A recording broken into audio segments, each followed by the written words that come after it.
நீங்க daily market check பண்றீங்களா? Morning news open பண்ணா பிரைஸ் எல்லாம் ஹையா இருக்கும். ஈவினிங் பார்த்தா டவுன் ஆயிடும்.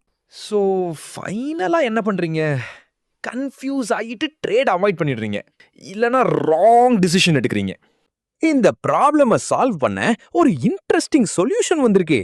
அதுதான் மார்க்ஸ் ஃபைனான்ஸ்.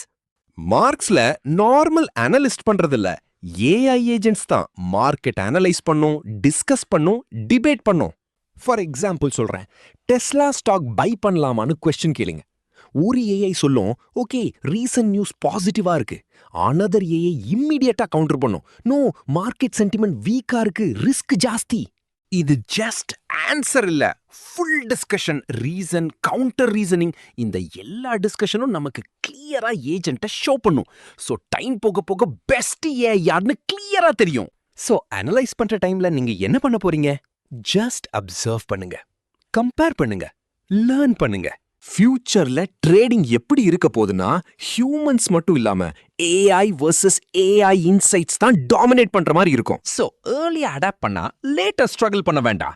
இது ஜஸ்ட் பிகினிங் தான். மிஸ் பண்ணாதீங்க, ட்ரை பண்ணி பாருங்க. மறக்காம ஸ்டாக்கிங் குரலை சப்ஸ்கிரைப் பண்ணுங்க.